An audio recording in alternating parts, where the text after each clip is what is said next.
Concealment of my terminal tackle, those final few yards, really is something I'm super conscious of. If those fish know that they're being fished for, they can become incredibly difficult to catch. A lot of my fishing revolves around percentages. You know, the more percentages I stack in my favour, I believe the more fish I'll catch over a session or a season.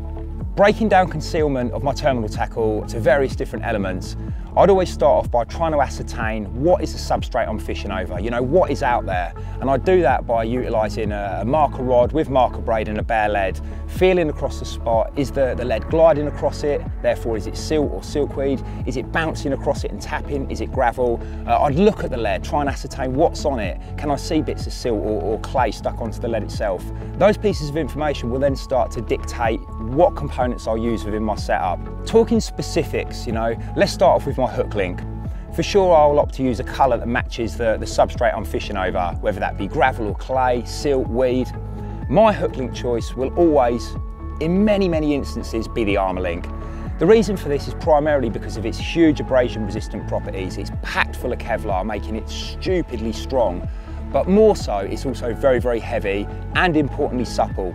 A lot of anglers will opt to fish with, for example, a coated braid like the Skin Link, and for sure it does have a place in my tackle box, but for the bulk of my fishing it'll be the Armour Link, purely because of the concealment properties it gives you by pinning down to the lake bed and importantly following those contours.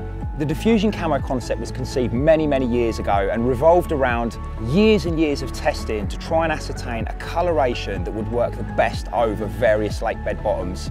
We all know as anglers that even if you do fish your rig over a gravel spot, for example, how many different shades of beige, brown and black are there in that gravel spot? It's certainly not one solid gravel colour. On top of that, I may well miscast off that gravel spot slightly and land onto soft silt. So picking terminal tackle components that feature a solid colour to try and match over that lake bed, well, the concept's really quite flawed, hence why I'll always opt to use the diffusion camo. They're a translucent colour where really the lake bed bottom's absorbed into it and in many instances will almost disappear on any lake bed bottom. My actual lead setup is also something I pay a great deal of attention to. If I'm fishing over those softer bottoms, silt or chod, then I'll always opt to fish with a helicopter setup or a lead clip setup. In both those instances, I'll use a long ranger style lead where the shape of the lead, naturally with their weight at the bottom end, will force it down into the softer bottom, again concealing the actual lead itself on the lake bed. If I'm spot fishing, by that I mean I've found a harder, firmer area, I'll always opt to fish with an inline lead setup, potentially drop off or potentially with it passed down through the main line or the leader. The reason I like those inline lead setups is because the leads are much more unobtrusive on the lake bed bottom. The leads I use within my angling have a textured, natural finish to them. They're available in either a gravel or clay coloration or a silt weed coloration, and to be fair, as they are, they work perfectly well. But as I mentioned earlier, for me my angling's all about percentages and stacking as much as I can in my favour. Some people might laugh when I say this and think you're taking it far too far, but I genuinely believe in my hearts of hearts things like this make a difference. So for example, if I'm fishing over a clay spot and I can get access to some of that clay myself, I'll rub it into the lead to completely make the coloration of the lead match the bottom that I'm fishing over, potentially even impregnating little bits of gravel in it. If I know I'm fishing over a gravel spot, I'll take the pinpoint marker pens and fleck the lead up to give it that flecked appearance like you would find on a gravel bottom. If there's an area I'm fishing over with a light covering of silkweed, I'll often grab a little piece of that silkweed, pull it apart into strands, wrap it around the lead itself, let it dry back on there, and literally turn the lead into what looks like a piece of silkweed. As I say, all those little pieces of detail do make a difference in the long run. Another really important element of concealment within my terminal tackle is quite simply putty. In this case, Klingon putty. For many years I had issues with putty. It was difficult to work with in the winter months, or if I did manage to adhere it to my hook link on my main line, more often than not when playing a fish it would fall off, or even on a wind-in, move down the hook link or the main line. It's always been quite a nuisance, but not with this Klingon putty. It's very easy to work with. You can literally roll a little bit up in your fingers, and I'll either put a couple of little blobs, and I mean tiny little blobs, just down the length of my hook link, potentially a bigger piece at the end of my leader to really nail everything down, or if I'm fishing straight onto the main line, we'll rub some small segments up that. It really is easy to use and for sure helps to nail absolutely everything down on the lake bed bottom. So that's the hook link and the sort of lead setup covered. After that, I'll always opt to try and fish some kind of leader or tubing at the back end of the rig.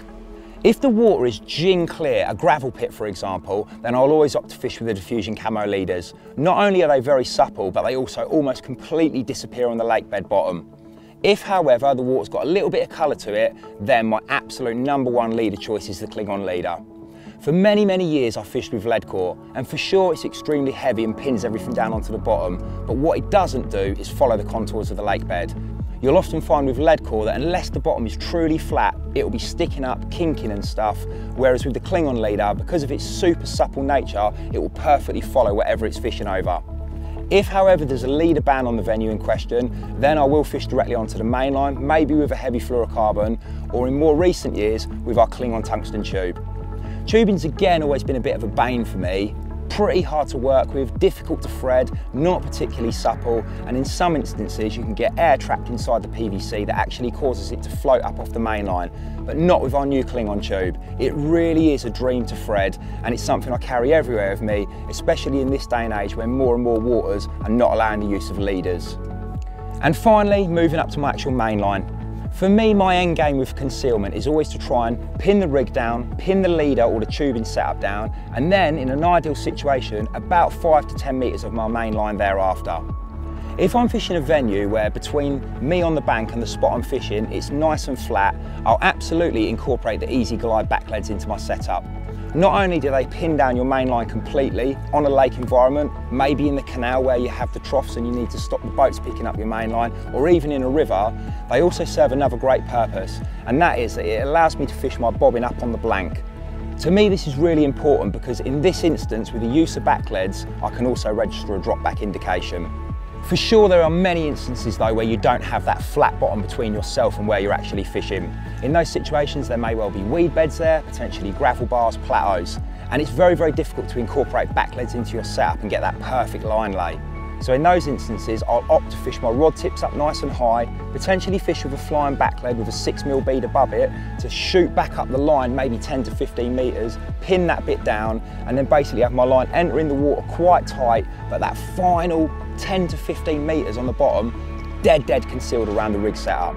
For those of you watching this, you may well think I'm overthinking things, paying too much attention to detail to certain points. At the end of the day, they're only carp. Do they really feel things? Do they really see things? Well, I personally truthfully believe they do. If they know they're being fished for, if they can see those components, and more importantly, if they can feel things, for example, like a tight line cutting through the swim, you are seriously hindering your chances of getting a bite. Just remember, stack those percentages in your favour. You might not notice the difference immediately on the first session where you go and put that level of attention to detail in, but adopt it over the course of a session, a season, I promise you, you will notice a huge difference to your catch rate.